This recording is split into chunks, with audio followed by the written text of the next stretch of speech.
Përshëndetje për të gjithë ju të pranishëm në sallë. Përshëndetje edhe për të gjithë ju që po na ndiqni online. Në pamundësi për të qenë këtu fizikisht dhe për të diskutuar së bashku. Jemi mbledhur sot këtu për të diskutuar rreth një teme mjaft të rëndësishme, e cila ka të bëjë me migrimin e fuqisë punëtore nga Kosova në Gjermani.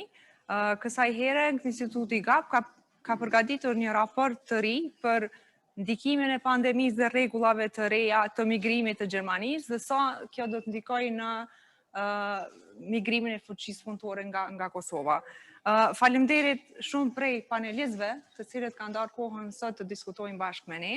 Për të diskutuar rreth kësaj teme, ne kemi të ftuar sot në panel zotin Jörn Rode nga Ambasada Gjermane në Prishtinë. Faleminderit shumë për pjesëmarrjen. Kemi zonjën Regina Hufnagel prej Agjencisë Federale të Punësimit në Gjermani, e cila do të na bashkangjitet online nga platforma Zoom.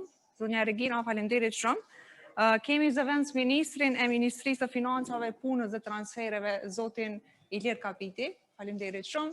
Dhe zonjën Nora Hasani nga Oda Ekonomike Gjermano-Kosovare. Faleminderit shumë, Nora. Përmes një projekti të mbështetur nga Open Society Initiative for Europe, vitin e kaluar,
Arif, ju prej fillimit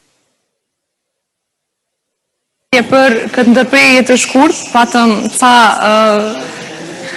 ndërhyrje teknike, po besoj që na kuptoni pasi kjo mënyra e re e organizimit të këtyre tryezave tani e tutje si duket do ndryshoj. Ashtu siç isha duke thënë, përmes një projekti të financuar të mbështetur nga Open Society Initiative for Europe, vitin e kaluar, Instituti GAP pati bashkëpunuar me njësinë hulumtuese të Këshillit të Ekspertëve të fondacioneve gjermane për integrim dhe emigrim, në mbështetjen dhe ekspertizën e cilëve patëm publikuar një raport të përbashkët për migrimin e fuqisë punëtore nga Kosova në Gjermani. Ky raport i analizon të nevojat e tregut të punës për sektor dhe shkallësi specifike dhe kemi ofruar shembuj të rrugëve ligjore të migrimit, të cilat do të ishin në dobi të dyja vendeve. Sidoqoftë, situata me pandeminë solli dhe sfida të reja për tregjet e punës të dy vendeve dhe korridorit të migrimit të fuqisë punëtore. Para se të kalojmë te prezantimi i raportit të Institutit GAP, do doja shkurt të jepja disa shifra sa i përket gjendjes së tregut të punës në Kosovë. Tregu i punës dhe punësimit karakterizohet me një shkallë të lartë të papunësisë, rreth 25.7%, dhe me shkallë të ulët të punësimit, me rreth 30%, e ku në mesin e grave kjo është edhe shumë, qëndron edhe më keq, rreth me vetëm 14%. Shkalla e popullsisë që janë në mosh pune, por që nuk janë ekonomikisht aktiv, është mjaft e lartë, afër 60%, dhe për më shumë shkolla pa punësi së të rinjve është rreth 49%. Të dhënat tregojnë se përhapja e pandemisë në Kosovë e shoqëruar me kufizimin e lëvizjes dhe mbylljen e shumë veprimtarive afariste gjatë vitit 2020, pati një ndikim të menjëhershëm në papunësinë në vend. Instituti GAP ka përgatit një raport të ri ku e marrim parasysh pandeminë COVID-19 dhe skadimin e rregullorës për Ballkanin Perëndimor gjatë vitit 2020. Edhe gjendja me pandeminë, po edhe rregulloria e re dhe kufizimet e reja pritet të kenë ndikim të madh në fluksin e emigrimit të kosovarëve drejt tregut gjerman. Prandaj për mos e zgjat shumë, po ja kaloj fjalën kolegut tim Gentianit, i cili do të bëj prezantimin e gjetjeve kryesore të raportit. Faleminderit Nora për fjalët hyrëse dhe për që më japët fjalën. Pra, me qëllim të matis ndikimit të pandemisë COVID-19 dhe njëkohësisht edhe skadimit të rregullorës fillestare për Ballkanin Perëndimor në migrimin nga Kosova në Gjermani, se rrata Instituti GAP, siç e tha edhe Nora, kemi bërë një studim ku i marrim parasysh ndryshimet ekonomike që kanë ndodhur gjatë vitit 2020 dhe njëkohësisht ndryshimet ligjore në Gjermani, cilat e kanë ridefinu do të thotë rregullorën për Ballkanin Perëndimor. Më saktësisht në studim ne e vlerësojmë fazën fillestare të kësaj rregullorie dhe më pas projeksionojmë se si do të mund të ndikojë kjo në migrimin nga Kosova apo edhe nga vende të tjera të Ballkanit Perëndimor në Gjermani. Mirë, po para se të fillojmë me rezultatet kryesore në lidhje me migrim, paka shumë do të përmendet edhe se çfarë ka shkaktuar vitit 2020 në ekonomitë të dyja vendeve, do të thotë në Gjermani dhe në Kosovë. Në Gjermani, bruto produkti vendor kishte rënë për 11.3% mes tremujorit parë dhe dytë të vitit 2020. Shkalla e papunësisë në gusht të vitit 2020 arriti kulmin dhe ishte 6.2%, ndërsa njëkohësisht shkalla e punësimit apo numri i të punësuarve nga tremujori parë 2020 në tremujorin e dytë kishte rënë për 1.3%. Në të njëjtën kohë edhe në Kosovë, bruto produkti vendor kishte rënë gjatë tremujorit të dytë të vitit 2020, që në krahasim me vitin 2019 ishte dikon rënja 9.3%. Shkalla e papunësisë në Kosovë arriti 27.2% në fund të tremujorit dytë dhe numri të punësuarve mes tremujorit parë dhe dytë vitit 2020 kishte rënë për 50.000 punëtor. Do të thotë pandemia COVID-19 kishte shkaktuar edhe problemet mëdha në ekonomitë të dyja vendeve, që natyrisht do ta pengonte apo do të ndikonte edhe në migrimin nga Kosova në Gjermani. Njëkohësisht, sa i përket vetë rregullorës së Ballkanit Perëndimor, në Gjermani do të thotë para skadimit të kësaj rregullorie, që ishte parapat të bëhet me 31 dhjetor 2020, Këshilli Federal Gjerman vendosi që ta ripërtrijë atë. Mirë, po me kusht se duhet ta ulte numrin e paraaprovimeve, që do të thotë Agencioni i Punësimit në Gjermani aprovon kontratat e punës apo aplikacionet nga vendet ballkanike të Ballkanit Perëndimor. Ai numër do të ulej në 25.000 paraaprovime në vit. Do të thotë Agjencia e Punësimit Federale e Punësimit në Gjermani ka drejt të lëshojë vetëm 25.000 paraaprovime në vit për të gjitha shtetet e Ballkanit Perëndimor. Kjo është natyrisht një rënje drastike sa i përket numrit të paraaprovimeve, pasi që në fazën e kaluar apo në fazën fillestare të rregullorës për Ballkanin Perëndimor ishin mesatarisht rreth 50.000 paraaprovime në vit që bëheshin. Dhe tash do të kemi 25.000 në vit. Megjithatë, mes viteve 2016 dhe 2020, aplikacionet të cilat shkonin për shqyrtim, do të thotë përmes ambasadës gjermane në Kosovë, për shqyrtim në Agjencinë e Punësimit në Gjermani, të kalonin numrin e 90.000. Do të thotë brenda kësaj periudhe kishte më shumë se 90.000 aplikacione vetëm nga Kosova. Dhe faktikisht 30% e gjitha aplikacioneve për vit vinin nga kosovarët, do të thotë. Për këtyre aplikacioneve rreth 80% para aprovoheshin nga Agjencia Federale e Punësimit dhe pjesa tjetër para refuzoheshin. Do të thotë për çdo 4 para aprovime kishte nga një para refuzim. Si të qoftë, kjo nuk do të thotë që secili individ që merr para aprovim nga Agjencia Federale e Punësimit detyrimisht do të pajiset edhe me vizë nga ambasada gjermane në Kosovë. Pasi që këto dyja janë procese të ndryshme dhe ambasada gjermane në Kosovë do të thotë e ka procesin e saj se si merret një vizë. Si pasojë e kësaj, prej atyre të para aprovuarve, vetëm 35 deri në 45% mesatarisht për vit u pajiseshin edhe me vizë. Në vitin 2020 në Kosovë, do të thotë prej aplikacioneve të kosovarëve, vetëm 11% morën vizën.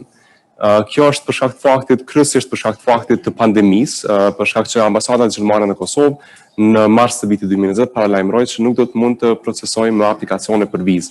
Kryesisht si pasojë e kufizimeve që ndodhen në Gjermani, do të thotë kufizime për udhëtime ndërkombëtare. Kjo tash e ul do të thotë edhe interesimit për viza që mund të mirën çdo vit. Megjithatë, pavarësisht pandemisë, ambasada gjermane në Prishtinë zakonisht ka pësu bartë madhe prej numrit masiv të aplikacioneve për vizat që merr çdo vit. Dhe kjo natyrisht se do të ngadalësonte procesin e marrjes së vizës dhe kur e kemi fjalën për punëtorët në kuadër të rregullorës për Ballkanin Perëndimor, ata zakonisht e raportojnë si problem këtë proces të ngadalshëm, pasi që punësuesit në Gjermani zakonisht nuk kanë edhe shumë kohë që të presin derisa punëtori potencial të pajiset edhe me vizë. Për të kthyer sërish te paraaprovime do të thotë që shohen nga Agjencia Federale e Punësimit.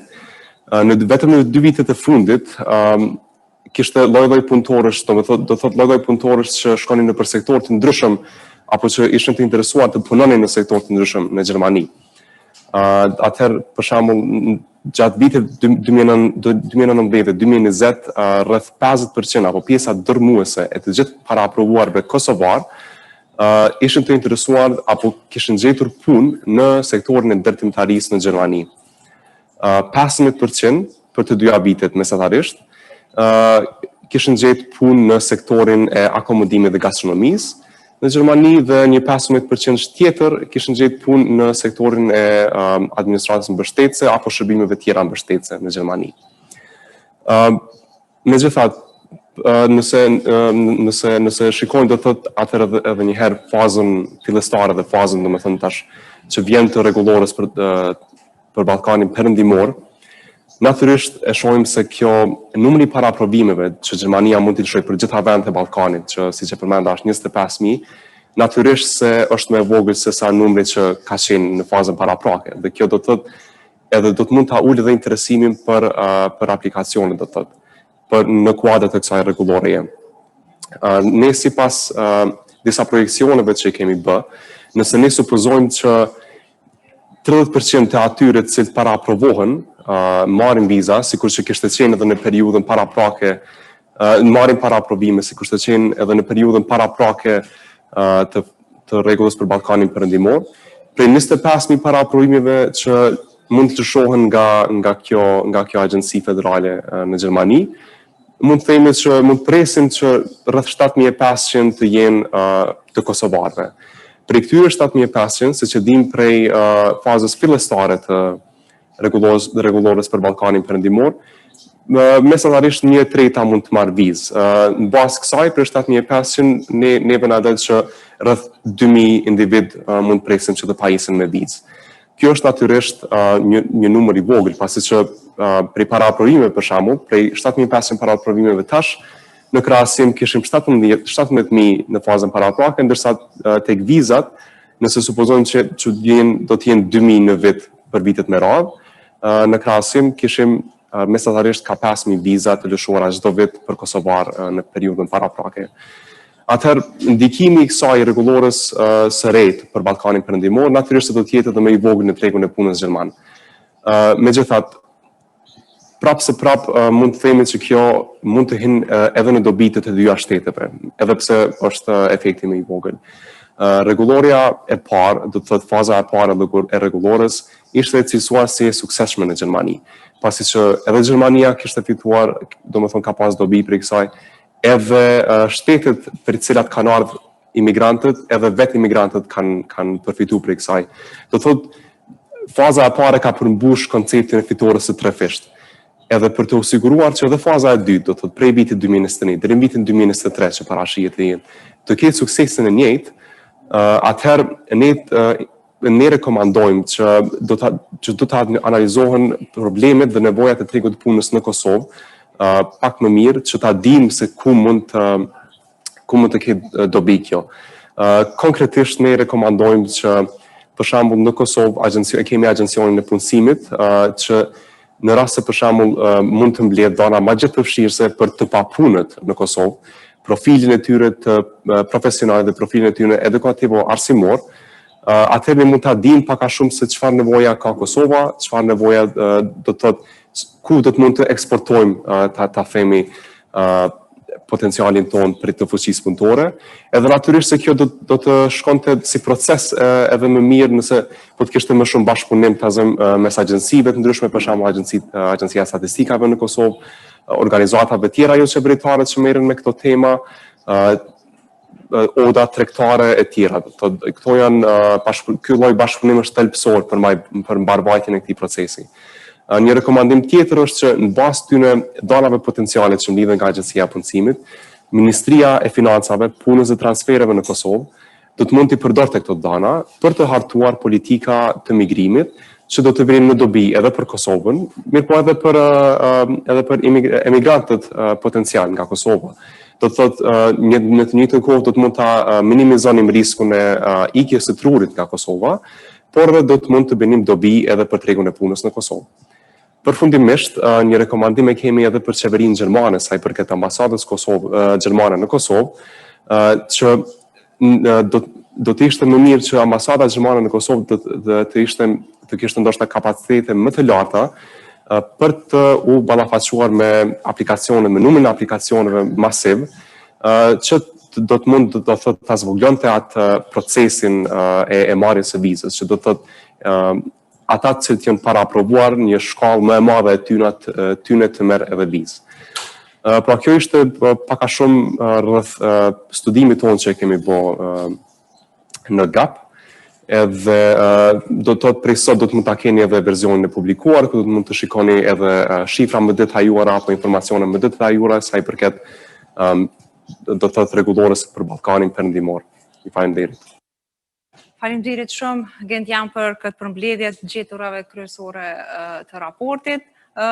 Harrova të përmend, por shpresoj që përkthimi është duke shkuar mirë, nuk keni probleme teknike. Për të gjithë ata që po na ndjekin online, do t'ju kisha inkurajuar që komentet apo pyetjet që mund t'i keni, qoftë për panelistët ose domethënë edhe prej panelistës tjetër që e kemi në online, ju lutem t'i ruani në fund, ato ose mund t'i shkruani përmes pjesës së pyetjeve dhe përgjigjeve, apo dhe duke ngritur dorën me atë shenjën në Zoom. Zoti ambasador, ashtu si theksoi edhe Gentiani prej gjetjeve të raportit, është se për të siguruar suksesin e rregullorës së Ballkanit Perëndimor, ambasadat e gjermane në vendet e Ballkanit duhet jenë gatshme të merren me rritjen e kërkesave për viza. Prandaj do dëshironim të dëgjonim nga ju se si e vlerëson ambasada Gjermane në Prishtinë rregullorën që ka qenë deri tani në fuqi dhe cilat janë planet për trajtimin e një rundi tjetër të aplikacioneve për viza në ta.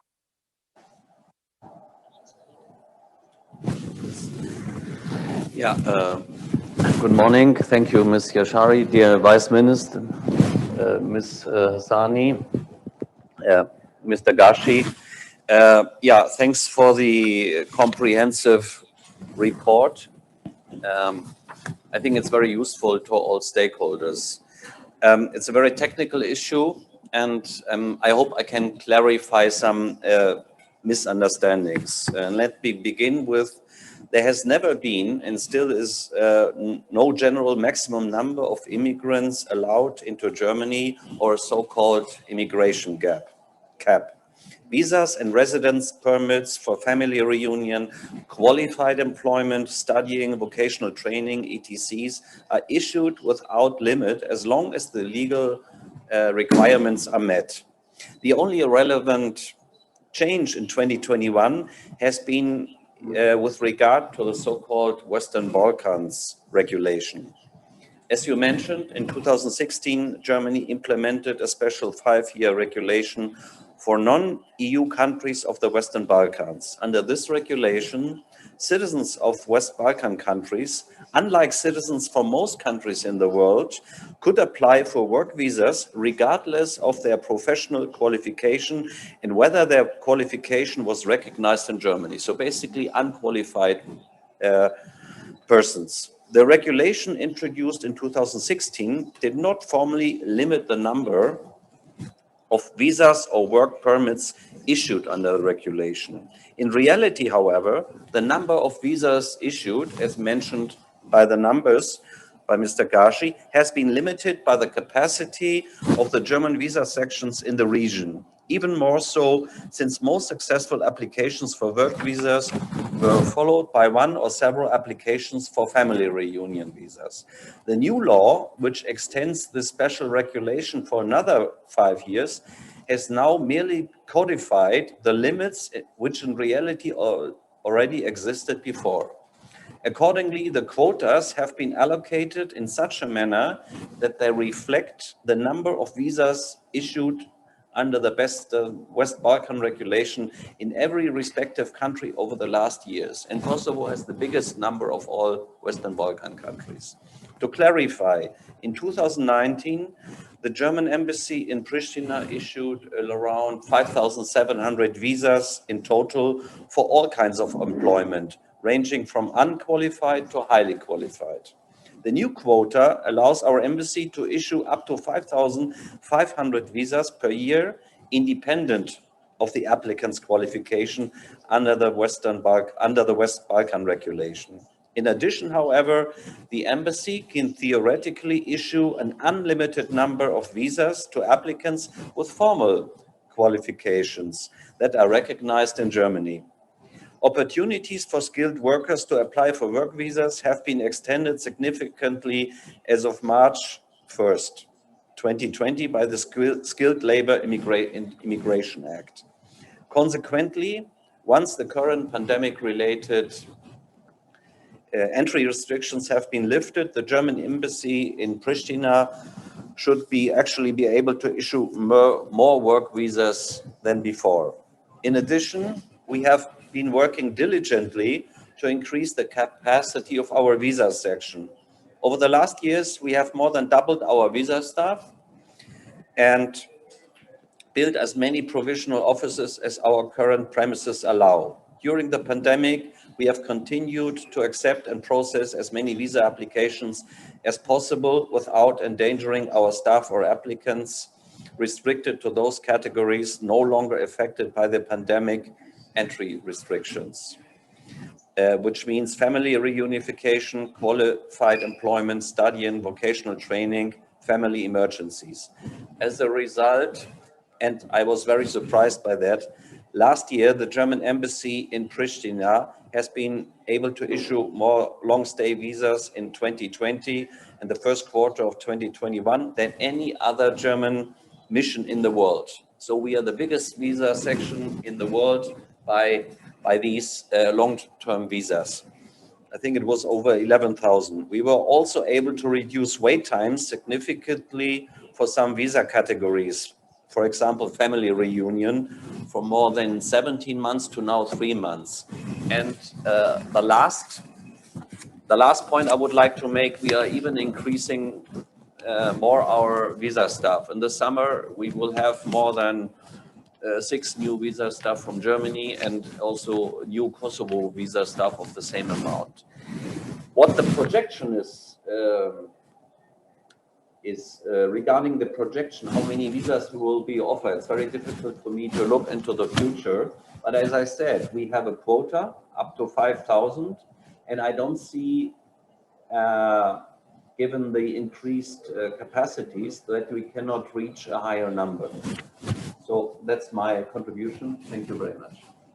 Thank you so much, Mr. Ambassador, for your insights and contribution. Sigurisht se do të kthehemi prapë me ndonjë pyetje për ju, por tani do t'ja jepja fjalën zonjës Regina Hufnagel, po shpresoj që po na dëgjon dhe do të mund të na bashkangjitet në diskutim. Zonja Hufnagel, ju faleminderit edhe një herë që keni pranuar të jeni pjesë e këtij paneli. Sipas zgjedhjeve të raportit të Institutit GAP, rregulloria e re për Ballkanin Perëndimor tregon një interes politik më të ulët të Gjermanisë për të tërhequr migrant të mundshëm nga vendet e Ballkanit. A mund të na jepni një vlerësim tuaj për rregullorën e kaluar dhe si e shihni rregullorën e re dhe kufizimet e reja, dhe a do të ketë nevojë ndoshta tregu gjerman i punës për të njëjtin numër të fuqisë punëtore, pavarësisht këtij interesimit më të ulët politik nga ana e Gjermanisë?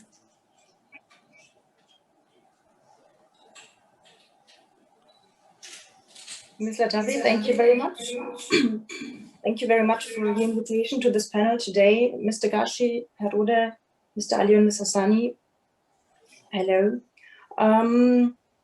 Yeah, I want to start with saying thank you very much for this report of GAP Institute. It's really insightful and very precise. It especially helps us to get a fuller picture of what happens in Kosovo and also how the recent evolutions in Germany are perceived in Kosovo. And I shall admit it's a really interesting moment to speak about migration from Kosovo to Germany. I personally start hoping that maybe the end of the corona pandemic is coming closer. And of course, both the labor market in Germany and also migration to Germany will look different from what it was like before corona. And it's curious to see what exactly it will look like. So the different points that should be considered in this context are, of course, the labor market as such in Germany, but also migration and the new evolutions you already evoked as the new Western Balkan regulations. And also I would like to speak, as Mr. Rode previously did, shortly about the Skills Immigration Act. If you talk about the German labor market first, we have seen an increasing challenge during the last years in order to fill open positions. This challenge has been ongoing, and studies show that this trend also will be, based on the demographic evolution that we see in Germany, ongoing during the next years. Actually, we assume that the German economy needs a yearly net immigration of at least 260,000 persons till 2060. Of course, as we've seen in the report, the corona pandemic was a major disruption for the German economy when it started in 2020. We've seen record numbers of short-term work and a plunge of the economy. But now we're 13 months, 12 months into this pandemic. We do realize that the labor market is surprisingly robust. It has also even shown the big need of skilled workers for Germany. Corona does not change the fact that we have an aging population. On the contrary, rather, it shows very clearly that we need care workers, that we need IT experts for digitalization, so that there is a demand for skilled workers. But of course, we all know it. I think even the panel today shows it. Any kind of trip and travel is more complicated during Corona, especially anything related to labor migration gets a special challenge with frontiers being closed, the necessity of quarantine, and the difficulties to obtain visas. We've just discussed it. But even if you think about these severe obstacles to labor migration, it did not totally stop during Corona. We have seen as well through labor market approvals and visas that during 2020 there was some migration happening, and also migration happening from Kosovo to Germany. So we have already mentioned it, that historically we have seen different kinds of migration from Kosovo to Germany, and today there is a very large Kosovo diaspora that has grown during the last years. You've mentioned the labor market approvals that the Federal Employment Agency has pronounced during the last years, and that around 1/3 of these approvals has been issued to Kosovars. And the Federal Employment Agency does see the Western Balkan regulation as a very effective way to contribute to the meeting of demand for labor and skilled workers. It has proven a success from several point of views concerning the duration of work contracts. The employment relationships are stable. The average wage is about 12 euros an hour. So this is successful. We have also seen, as presented in the report, that the construction and the hospitality sector are really making intensive use of the Western Balkan regulations. But if you think about Corona and how much Corona affects these two sectors, we do realize that they are affected very differently. The construction sector actually considers itself hardly concerned by Corona. I've read recently that around 90% of the companies do not consider themselves affected by Corona. The situation for restaurants and hotels, so for the whole hospitality sector, of course, is very different. It came almost to a complete halt, and it's very hard to say how the situation will develop. And I'm rather optimistic that the demand for workers bounces back once Corona is over and restaurants and hotels are opening again. But the difficult thing to say right now is how much time it will take. And it's also, of course, difficult to say how this is going to affect the Western Balkan regulations, but we can see at least for the first quarter of 2021, we have seen around 4,700 labor market approvals. So there still is an interest. Migration from the Western Balkans to Germany is still working. I would also mention and come back to the possibility of the Skilled Labor Act. As Mr. Rohr mentioned, there is a new opportunity. I shall admit it's a bit more complex. Migration within the framework of the Skilled Immigration Act, and it needs slightly more preparation, but also it offers different advantages for the migrant. To briefly name those advantages, we've seen studies that show us that a formal degree on a long term considerably lowers the risk of unemployment.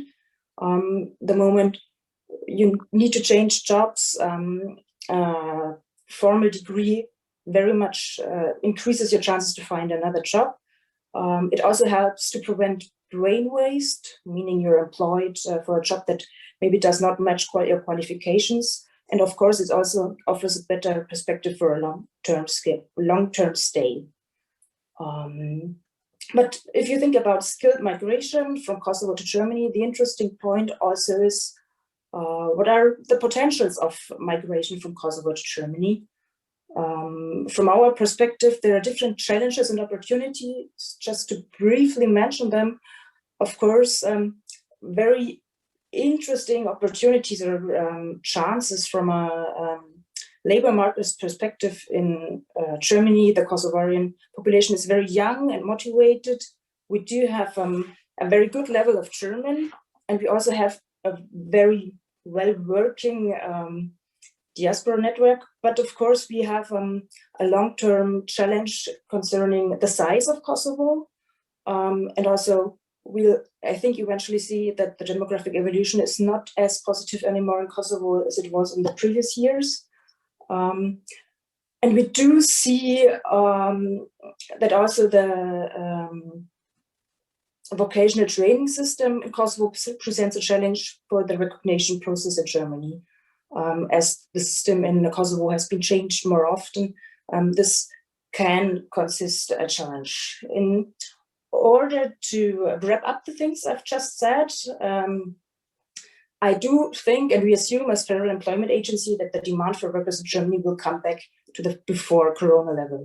To put it in a nutshell, we tend to say demographics strike pandemics. So the demographic evolution will persist, the pandemic. What we are especially interested in from a perspective of Federal Employment Agency is to learn more about the demand and surplus on the Kosovo labor market. We want to make sure that our recruitment does not cause brain drain in the countries we're working with. So from this point of view, our cooperation with the Employment Agency of Kosovo is a very important factor, and we would also support your claim for more statistical information that GAP Institute made at the beginning.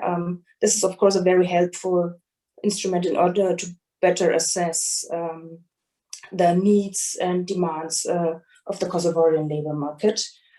I also want to say thank you once again for this very insightful report. Also remembering the report you published last year. It's always very helpful for our assessment, and I'm looking for our discussion right now. Thank you very much. Faleminderit shumë, Regina, për vlerësimin tuaj dhe për informatat e reja rreth ndikimit të pandemisë në sektorët kryesor në Gjermani, në të cilët edhe fuqia punëtore e Kosovës është më e kyçur. Tani do të kalonim tek qeveria e Kosovës. Kemi zëvendësministrin e Ministrisë së Financave dhe Punës dhe Transfereve, duke pas parasysh rolin e kësaj ministrie në hartimin e politikave për treg të punës, e sidomos në lidhje me migrim të fuqisë punëtore. Do të donim të dëgjonim prej ju se çfarë mendoni për kufirin e ri të migracionit për rregulloren e re të Ballkanit perëndimor, dhe çfarë politikat migrimit planifikohen ndoshta prej 2021 tutje, tani duke marrë parasysh edhe gjendjen me pandeminë. Fillimisht faleminderit për ftesën, është një temë e qelluar, i nderuar ambasador, të nderuar pjesëmarrës në këtë panel.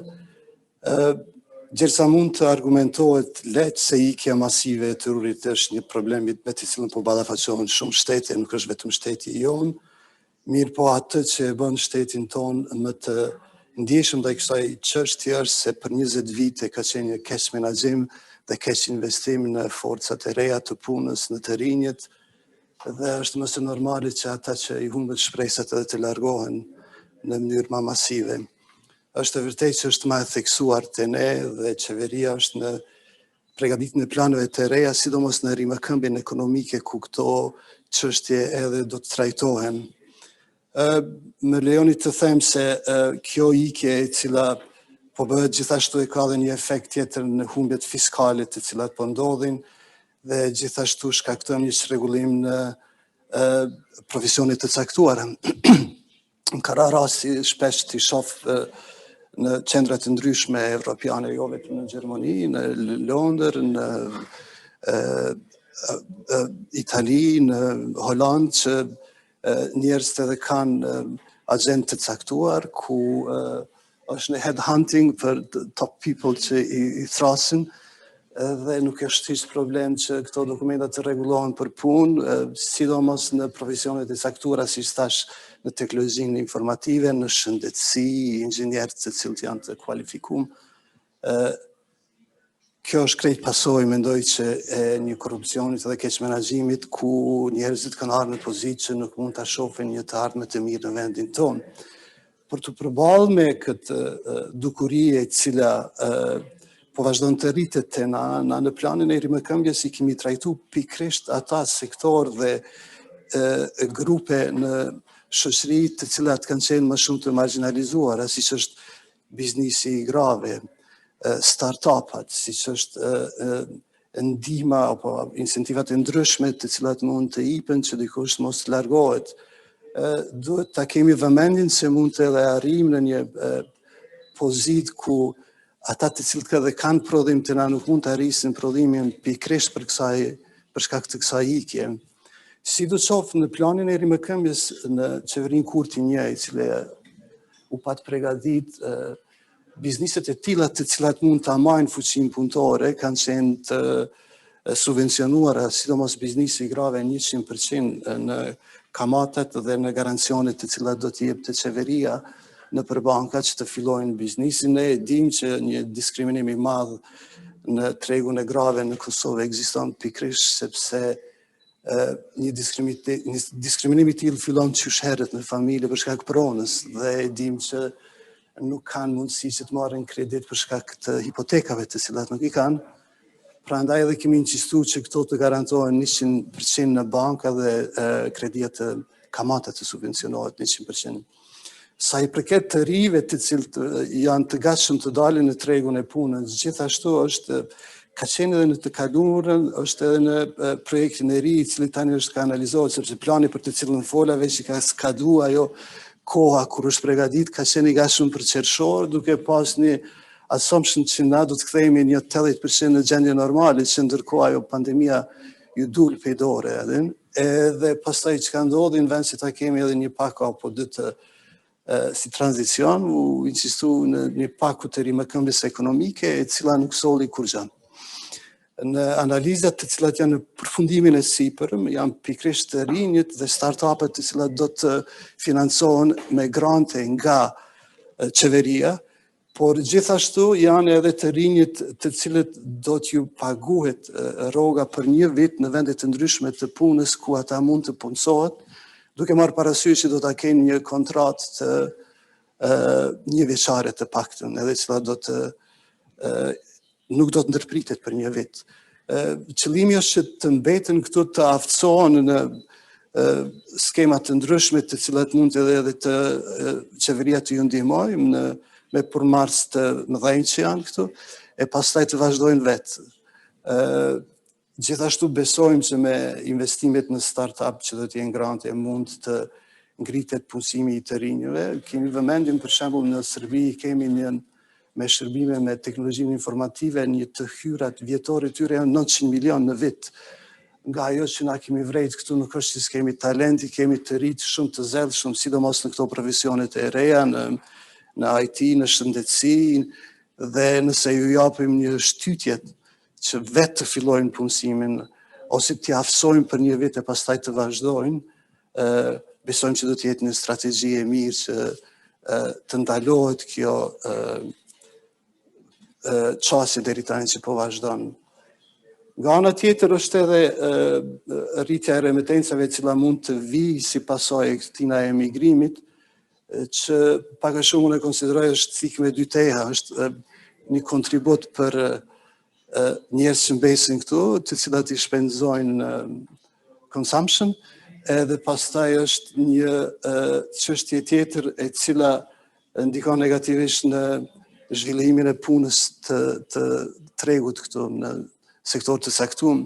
Mirë, po shpresoj që do të jetë një mundësi e mirë që këta njerëz të cilët punojnë atje ta sjellin mbrapa kur të kthehen edhe një eksperiencë të mirë, sidomos nga vendet siç është Gjermania dhe vendet të tjera. Unë kaq kam për të thënë dhe nëse keni pyetje do të jemi gatshëm të përgjigjem. Faleminderit shumë zoti Kapiti. Do ndërlidhesha pak më vonë sigurisht me një pyetje për atë se çfarë diskutuat. Tani për të kaluar tek Nura, mu tek kjo tema e transferit know-how, domethënë aftësive të fuqisë punëtore kosovare domethënë përfitimin nga tregu gjerman. Nora, na sjellën një herë të kemi panel, e dim se një nga qëllimet e odës ekonomike gjermane është edhe thellimi i bashkëpunimit mes bizneseve kosovare dhe gjermane. Si e shihni ju këtë, domethënë rregullorën e re dhe bashkëpunimin e bizneseve nga aspekti i fuqisë punëtore edhe të këtij transferit të know-how? Shifendirit për ftesën, përshëndetje gjithë në panel edhe shikuesve që na ndjekin online. Unë kisha dashur me nda këtë pikpamjen që kemi ne si Od në dy pjesë. Do flas pak për ndikimin e ikjes së trurit ose brain drain sektorin privat në Kosovë edhe te ndërmarrjet tona anëtare, edhe gjithashtu në fund dua që të jap disa shembuj se si mund ta kthejmë trurin prapë në Kosovë. Ju e dini që këtë ikjen e trurit që po tingëllon shumë frikshëm si koncept. Mundem me pa në dy aspekte. Në një aspekt mundem me pa që shtetet si Kosova kanë me të vërtet nevojë për njerëz të kvalifikuar që të ndihmojnë në ndërtimin e shtetit. Edhe me atë që i mungon opsione që të angazhohen në Kosovë, do të thotë vendosin që të dalin edhe të kërkojnë punë edhe të plotësojnë ato ambicet jashtë Kosovës. Do të thotë kjo është diçka shumë negative për vendin tonë. Mirë, po në anën tjetër më me pa në aspektin pozitiv, që këta të rit, po flas kushtimisht të rit, se ne po mburrem me ata që kemi rinin më të re në Evropë, po dalin jashtë Kosovës, duke e përmbush vetën, po mandej një pjesë e tyre dhe po kthehen këto. Edhe këtu në panel kemi disa shembuj konkret. Soti Kapiti është kthyer në Kosovë për me kontribu, Gentiani po gjithashtu edhe on. Do të thotë këtu mundet me u përdorë edhe ajo përvoja që kanë marrë qoftë nga studimet, qoftë nga qëndrimi jashtë, qoftë nga puna që kanë qenë të angazhuar jashtë Kosovës, shprehimisht kushtimisht në Gjermani, edhe që atë kulturë sjellin me veti këto. Mirë, po çka po ndodh momentalisht në sektorin privat në Kosovë? Është mjaft e vështirë te kalimi ose përshtatja me këtë situatën pandemike, po edhe para pandemisë, sektori privat ka shumë vështirë të zhvillohet edhe kompanitë kanë vështirë të rriten, se njëna prej sfidave kryesore është mungesa e stafit të kvalifikuar. Gjithë këtë temë kemi trajtuar në shumë panele, ka shumë studime për ata, të thotë këtu e kemi një gap, ajo çfarë po prodhojmë në kuadrojnë ato cilat nuk po i nevojitën tregut punës Kosovës. Do të thotë edhe prej studimeve që analizojnë tregun e punës të që kjo do të thotë është sfidë për bizneset që të rriten. Edhe sfida tjetër është që bizneseve po ju ik stafi. Do të thotë 1/3 e bizneseve që në anketu konkretisht është një studim i Institutit Reinvest, po largohen nga Kosova.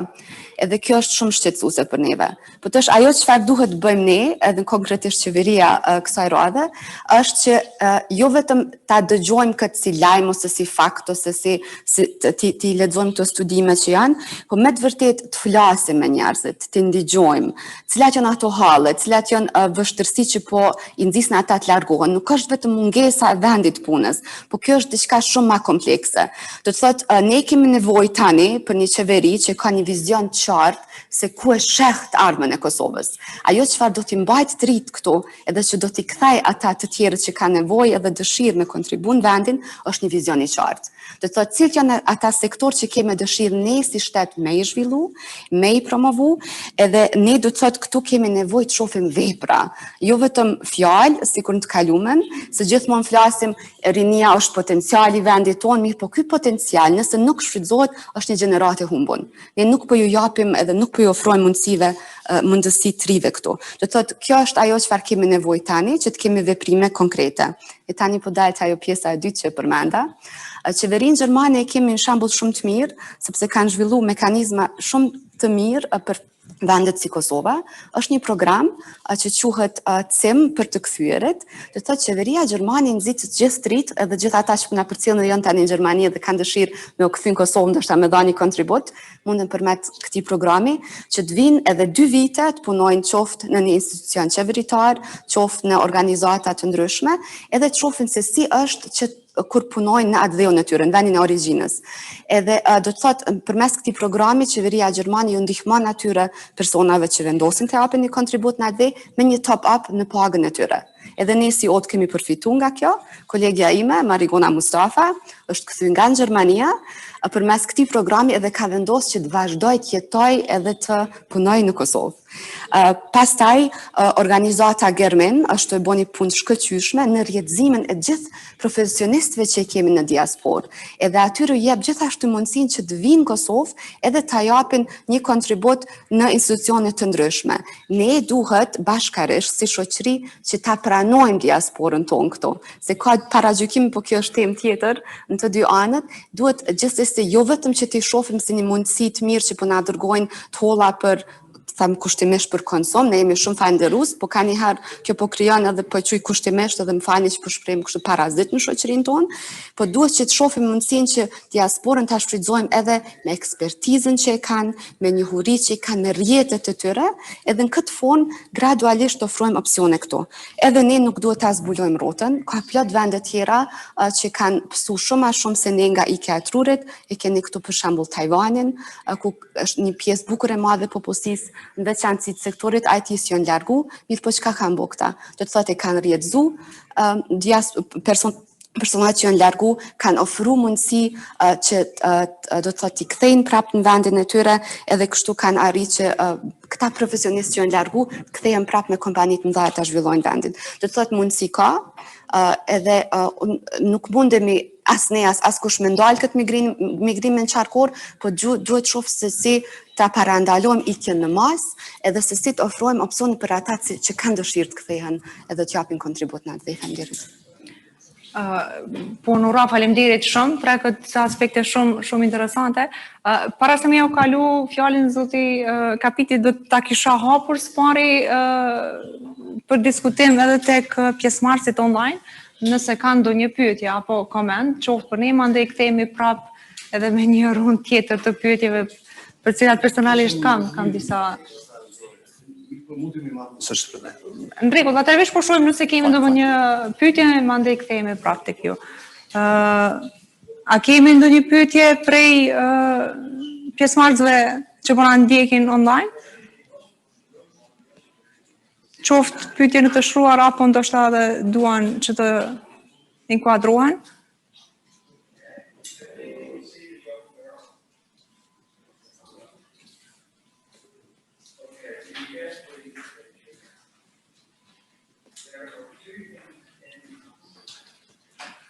Zotri Fadel.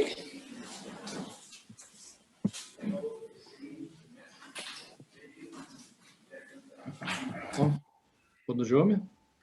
Po. Po dëgjohemi. Nëse mund të... Vetëm nëse mund të prezantoheni. Jam Fadel Abdullahu, drejtor menaxhues në një kompani prodhuese në Gjermani këtu. Edhe unë kam qenë pjesë e lëvizjeve të fundit programit për lëvizjen e kuadrave. Edhe deshta thjesht shkurt ju përshëndes panelin, gjithashtu një shqetësim timin cilën e pashkohën e fundit tonë dhe me të cilën kam biseduar edhe më herët me zonjën Nora nga Oda ekonomike gjermano-kosovare për kyçen e trinjve tanë për punë sezonale. Edhe pse nuk është temë konkrete e kësaj pike, konform asaj se që është diskutuar më herët rreth projektit punësimit tanëve në Gjermani, mendoj se punësimet sezonale janë të një rëndësie të veçantë, andaj shfrytëzoj rastin këtu mbasi kemi ambasadorin dhe zëvendës ministrin e punës dhe transfereve, që ta ngrisë së çështje, sepse unë jam dieni se vendet e rajonit Ballkanit kanë disa marrëveshje, sidomos Ministria e Mërqenies dhe Punës me Ministrinë e Punës Gjermani për punësime sezonale në projekte të caktuara të kompanive kosovare, gjithsesi kompanive lokale në këtë rast Ballkanit, për projekte të caktuara. Do të thotë, me këtë do të krijoheshin mundësi të mëdha në njërin anë duke marrë parasysh nevojën e jashtëzakonshme në Kosovë për punësim dhe në anën tjetër kërkesën shumë të madhe në profileve të caktuara në veçanti tash po flas në fushën e ndërtimtarisë dhe fushën metalike ku unë jam tash prezent dhe përmes të ndërtohet një marrëveshje mes ministrisë me ndihmën e ambasadës që për projekte të caktuara të krijohet punësim sezonal.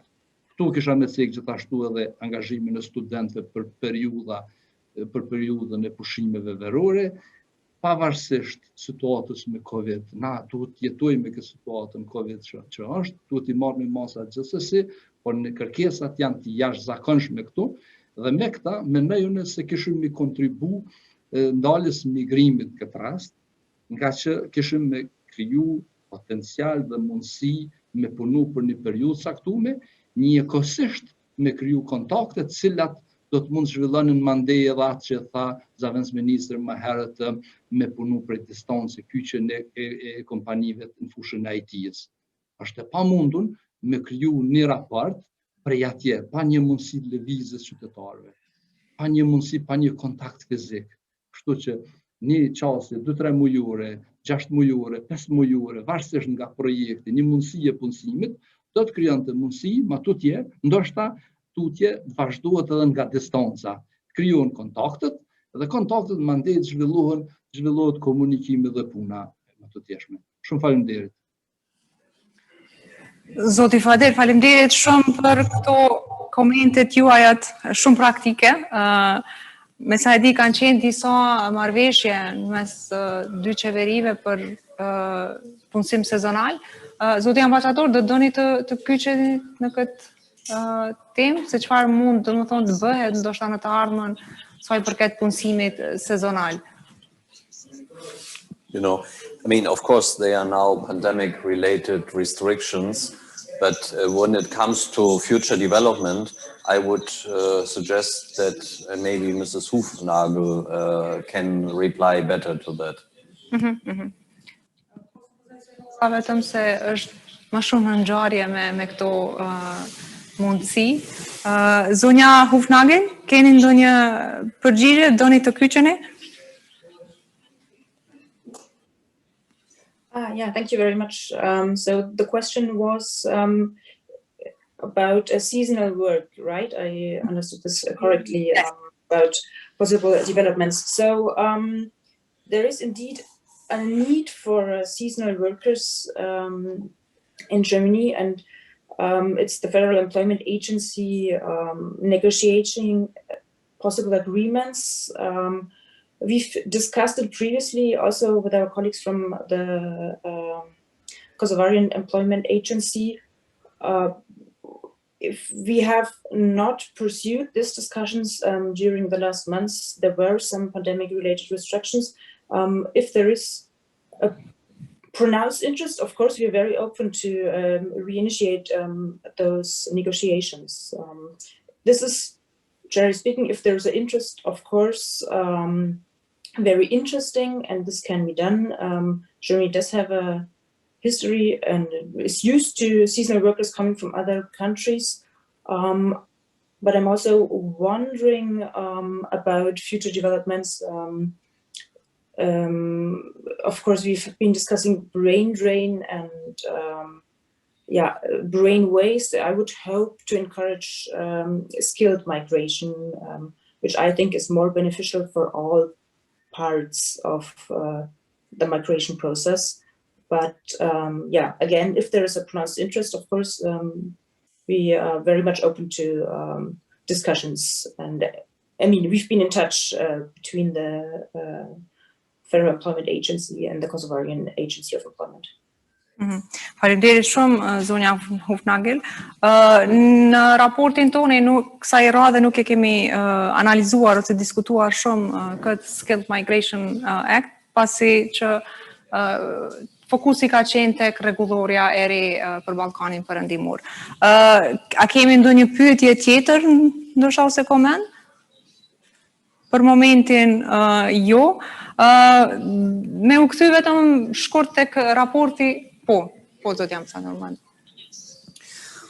Yes, I just wanted to make the point again, what has also been made by the Vice Minister and by Nora. You know, as an ambassador, I have two conflicting targets. As a German ambassador, I know we need nurses, we need doctors, we need IT professionals. As German ambassador in Kosovo, we work for stability. We work for the new government has underlined the fact that they want to build up vocational training system in Kosovo. Yesterday, I went with the Prime Minister, Minister Rosetta Haidari to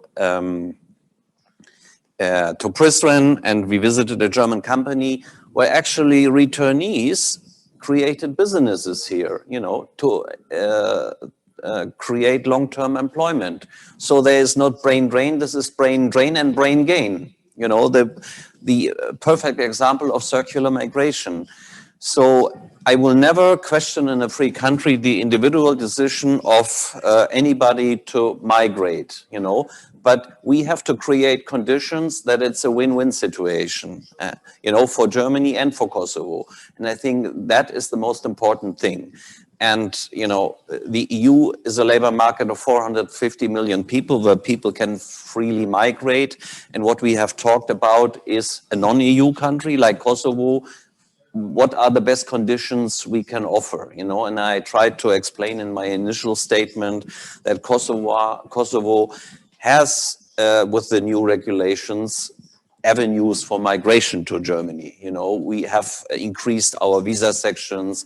We have created possibilities for non-qualified staff to migrate, but qualified staff basically is unlimited, you know, but there is a double-edged sword, as you said. Thank you.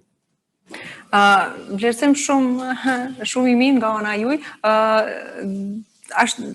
Në raportin e kaluar të institutit ka patëma analizuar edhe indikatorët kryesor të tregut punës edhe se cilë sektor janë produktiv për ekonominë tonë, edhe se si qëndron tendenca e fuqisë punëtore tonë për të migruar në Gjermani, edhe kemi pa se ndër dy sektor ose 5 profesionet ma kryesore me shkallë papunësisë tull që janë në Kosovë, e kanë tendencën e migrimit jashtëzakonisht të madhe.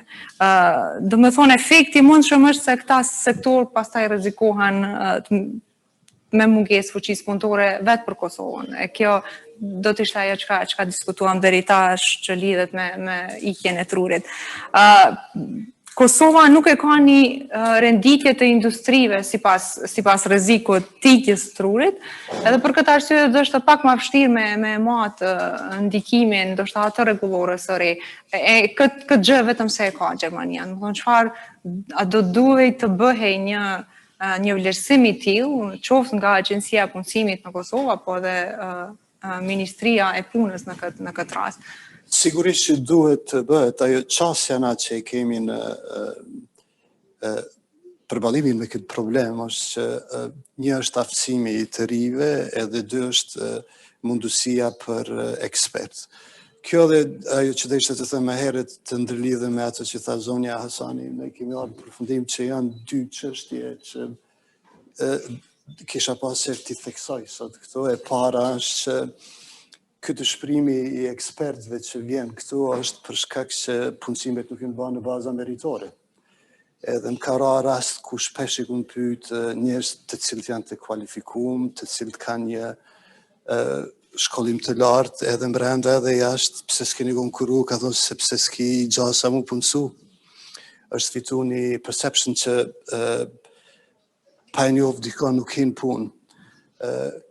Kjo do të zhduket me qeverin Kurti, të gjitha punësimet do të bëhen në baza meritore, pa marrë parasysh se cilës parti politike I përket apo bindjet politike që I ke, profesionist është profesionist në lamin e vetë dhe nuk do diskriminohet askush. E dyta e cila desha të theksoj është që kjo qasja ndaj diasporës është shiku nëse mund të them se I cash cow, do të zhduket. Ne dëshirojmë një diasporë e cila do të bëhet pjesë e investimeve në Kosovë. Dhe do t'ja japim mundësinë që jo vetëm të sjellin parë këtu të cilat harxohen për konsumin, e ka një efekt tani për tani në zonë pozitiv, mirë po dhe negativ, sepse I shndron në parazit shumë njerëz të cilët nuk lëvizin në konkurrencë, të zhvillimit të konkurrencës, të produkteve të reja, të bizniseve të reja. Kështu që ideja është që përpos që t'i ftojmë ata këtu në gjatë sezonit që të vinë 2 javë ditë, 3 javë ditë, edhe 3 edhe 3 të njohën me vendin ata që kanë ekspertizë, mund të bëjnë edhe trajnime, mirë po dëshirojnë që diaspora dhe të bëjë investime. Kursimet në perëndim e dim që janë shumë të vogla, apo në disa raste zero, në disa shtete edhe ka mendime që të jetë negativ. Si do të qoftë, duke pas parasysh që këto pare mbahen, ne po I japim rastin diasporës që ti investojnë dhe ta kenë një kthim të sigurt ku qeveria do ta garantoj kthimin e tyre në mbrapa. Faleminderit shumë, zoti Kapiti. Nora, ti ishte me u inkuadrua, po Të investimeve diasporës, ne së fundi kemi publiku një studim si OD, kjo është mbështet nga qeveria Gjermane për mes gizit, ku indeks Kosova, kantari për neve, ka ullumtu se cilat kanë qenë ato pengesa pse diaspora deri tash nuk ka investu në Kosovë. Po janë të shumta, mirë po është një udhërëfys shumë i mirë, nëse i dim se cilat kanë qenë ato sfida, se këtu janë evidence-based, të thotë janë kryer dhe intervista me ndërmarrës nga diaspora kanë tentu të investojnë, kanë dështu, po edhe me të tillë që kanë investu suksesshëm, edhe këtë e kemi nda tani me qeverin Kurti, edhe po shpresojmë që do t'ju ndihmoj edhe juve, po edhe neve, me qenë se aty përmendet shumë qartë që edhe odat ekonomike duhet marrin një rol më të fuqishëm në informim të bashkëdhetarëve tanë. Mirë po kjo gjithmonë nuk është vetëm përgjegjësi e njërës palë, po duhet që të bashkëpunojmë edhe ta kemi një ofertë të unifikuar, dhe të thotë flasim me një zë. Ato prioritetet që i caktoni ju që si qeveri t'i promovojmë ne si ODA, apo edhe të ketë një koordinim më të mirë ndërmjet juve si qeveri dhe ambasadave që i kemi jashtë Kosovës, edhe të ketë mundësi se cili biznes ose bashkëdhetar që ka dëshirë me investu në Kosovë të informohet në mënyrë institucionale. Po e theksoj këtë se dim që në të kalumen kemi pas edhe përvoja tjera, ku kanë marrë informata jo të sakta ose gjysmake përmes kanaleve private që i kanë, edhe besoj që nëse qasja ndryshon dhe u japim atë ndjenjen e sigurisë, edhe njëjtën kohë ju punoni në këto programet reformuese që po i përmend në si qeveri, qoftë sa i përket sundimit ligjit, tu po i përmendi prapë gjykatën komerciale, edhe nëse kemi mekanizma tjerë mbështetës, unë jam shumë optimiste që mundemi me i nxit që të vinë, se e përmendi edhe ambasadori, ka shembuj konkret këto, vetëm duhet që bashkarisht i promovojmë që edhe Kosova është një vend i mundësive.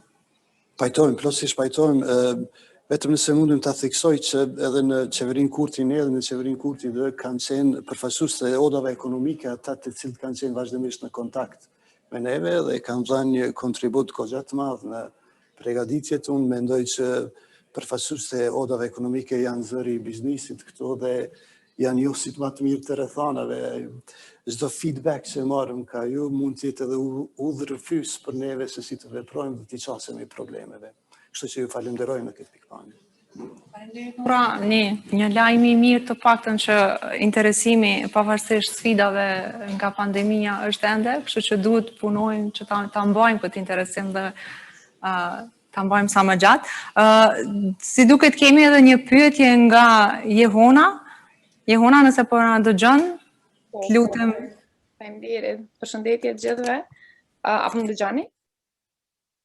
Mundesh me u prezentu prej cilës organizate ose institucion jeni?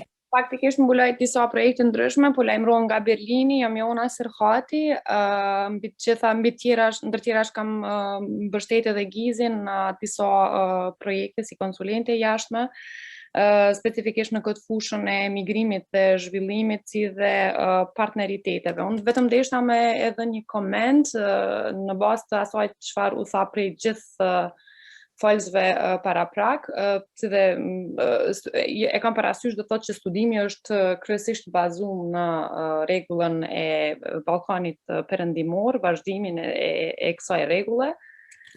Vetëm deshta me cek në fakt disa elemente të cilat deri tash nuk u përmendën mirë, po u dhanë disa pika shumë të forta që të shohin deri që shpjejnë deri tek këto elemente ose tek ideja e partneritetit. Ne e kemi parasysh u cek edhe më herët edhe prej Norës dhe KDV-FAU edhe prej bashkëfalësve do të tjerë, që është shumë e rëndësishme që ta dim edhe se çfarë mund të kontribuojë edhe diaspora në Kosovë, mirë po duhet ta kemi parasysh edhe faktin që do të thotë kemi një diasporë shumë të madhe në Gjermani dhe është shumë e diversifikuar, rishtas e kemi diasporë që është mjaft e talentuar, mjaft profesioniste, por në anën tjetër kemi edhe njerëz shumë të interesuar për me dalë nga Kosova, të cilë si që tha dhe Nora ma herët, nuk e kanë gjithmonë aspektin vetëm gjetjet punës si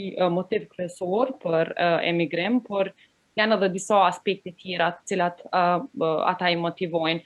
Unë besoj që e gjithë kjo do të thotë angazhimi, interesimi prej dy palëve, diasporës kontribuojnë në Kosovë, mirë po edhe interesimi i vazhdueshëm i do të thotë emigrantëve potencial nga Kosova duhet shfrytëzohet. Mirë po kemi edhe kompani, edhe sektor privat, shumë edhe organizata diasporës që janë mjaft profesioniste, mirë po kemi edhe komunitet të sektorit privat, bizneseve të Kosovës, do të thotë shumë të angazhuar në diasporë. Unë mendoj që është një momentum shumë i mirë për me e shfrytëzu për me kriju partneritete. Me partneritete është fjala do të thotë partneritete të mobilitetit, partneritete për arsim dhe arsim profesional, do të thotë të gjithë palët e involvume në këtë partneritet përfitojnë, jo vetëm emigranti, mirë po edhe shteti i cili pranon edhe shteti i cili dërgon. Do të thotë flitet për shumë kemi ndëgjuar për këto win-win partneritetet ose triple win partneritetet.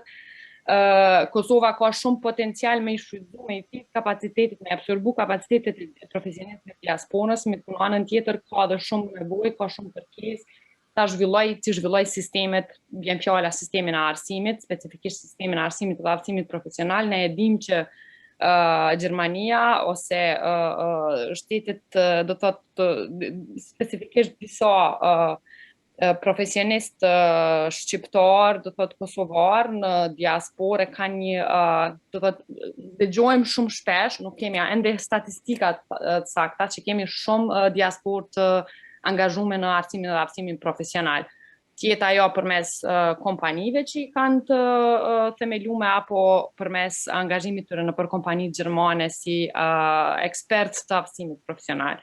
Unë mendoj që është momentum me i shfrytëzu këto koka, mirë po me shfrytëzu edhe partneritetin gjermano-kosovar në zhvillimin e matutjeshëm të sistemit të Kosovës, specifikisht për shembull në këtë rast arsimit dhe arsimit profesional. Mendoj që duhet gjenden masat caktume, mirë po edhe modelet caktume, modelet suksesshme të partneriteteve që të përfitojnë të gjithë të involvuar. Rishtazi janë disa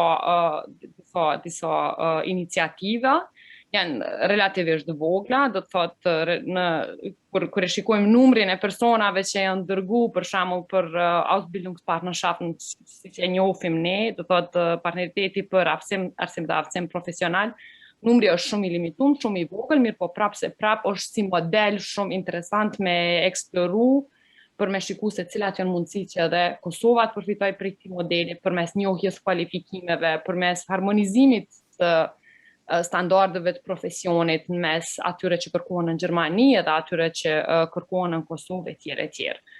Kaq kisha me thonë, do të thotë vetëm si koment, ndoshta është edhe momentum edhe për shkak se e kemi qeverinë e re që është shumë do të thotë e interesuar për me zhvillu matutje konceptin e migrimit dhe zhvillimit, do të thotë me orientim në zhvillim të shtetit, prandaj edhe do të ishte pra moment i mirë. Faleminderit shumë, falem se zgjata pak.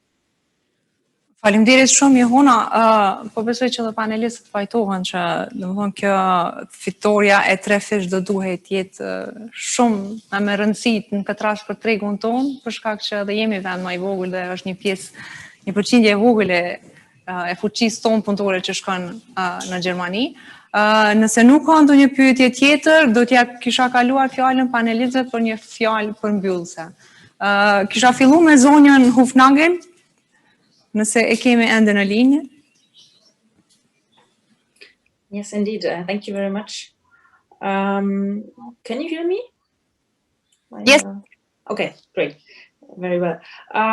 So I want to thank all the panelists for their very interesting contribution. As I've said before, what will be interesting to see is what Corona does to the labor market, what Corona does to migration to Germany. I'm personally very optimistic that we will benefit from many things that have evolved in the last 12 months. I'm also very optimistic concerning the demand on the labor market. I do think we've seen the numbers, the unemployment rates in Germany, they have not really suffered from Corona. So with the vaccination approaching, I do think that we'll see a rise of migration to Germany. And as I've mentioned at the beginning, in order to keep the current level of workforce, we do need immigration, and we do need immigration from outside the European Union. And of course, the Western Balkans are the first and closest and obvious choice, as it is already a very successful migration and labor migration. So yeah, thank you very much for the invitation. And it's a pity we cannot talk in person, maybe next time. Faleminderit, zonja Hufnagel, shpresoj edhe unë. Zoti ambasador, Yes, thank you very much. As we have seen during the discussion that migration is a very complex issue. Nowadays, even when I speak to my colleagues from the embassy, when I speak to Kosovars also in Germany, you migrate not only for a job, you migrate because you want a better future for your children. Health, education is important, environment. And all these factors play together, but they can also play together to one day return, you know. And when you have a government who projects stability, who has a clear plan, you know, that's a good start to improve the situation sustainably here. And, you know, one last point, the pandemic also ravages Germany, but when it comes, for example, for Kosovo, remittances are very important. And last year, because the Kosovo diaspora is concentrated in the German-speaking countries, remittances actually increased, which again was positive for Kosovo. So again, you know, migration, as I said, I have two souls in my body here, you know, and we have to make it as positive as possible for both sides. And I think this discussion highlighted this fact. Thank you. Shumë e rëndësishme ajo që të dyja palët të paktën të kenë dobi nga proceset e ardhshme. Zoti Kapiti? Kam dy porosi. E para lidhet me atë që të gjithë ata që mendojnë që duhet të emigrojnë për shkak të padrejtave, për shkak shpresave të mbytura që I kanë pas, ajo kohë I përket të kaluarës dhe të gjitha proceset të cilat I kemi fillu çojnë te një shpresë shumë e madhe, te një mundësi për të gjithë që të kyçen në zhvillimin ekonomik në Kosovë. Mendoj që të rritë, para se të largohen, duhet të mendojnë dy herë se a mund të japin kontributin dhe të gjejnë vetën këto, dhe duke identifiku problemet të cilat disa dhe I cekun këto, do t'jenë të menjanuar.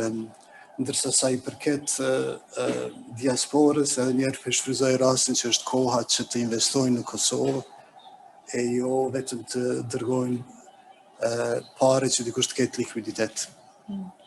Prandaj shihet se gjitha këto janë urgjente për të...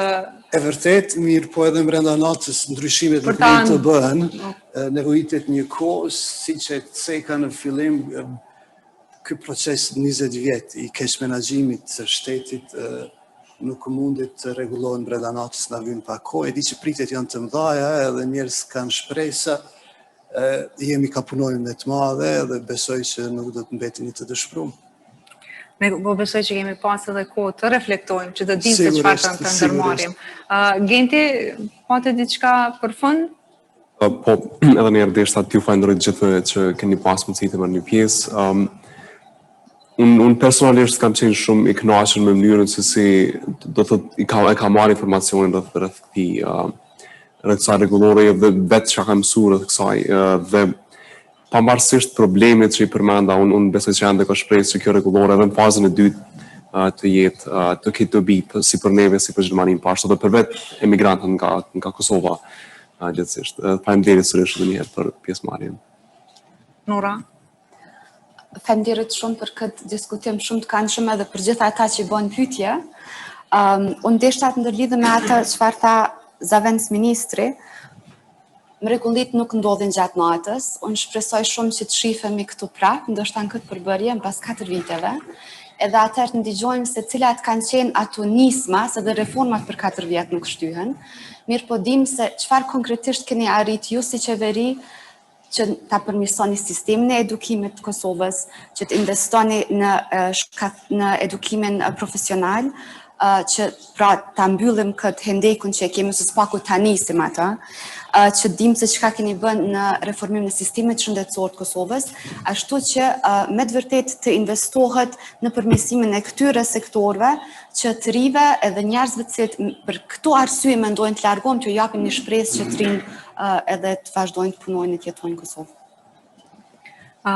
Faleminderit, Nora. Faleminderit të gjithë juve pjesëmarrës që sot na ndoqët online. Faleminderit edhe një herë gjithë panelistëve për kontributin tuaj. Shpresoj që do të takohemi në rrethana më të mira se sot dhe të kemi ata që tha dhe Nora, nisma të reja nga qeveria e Kosovës, cilat pastaj do të mund të diskutojmë më gjerë. Faleminderit shumë.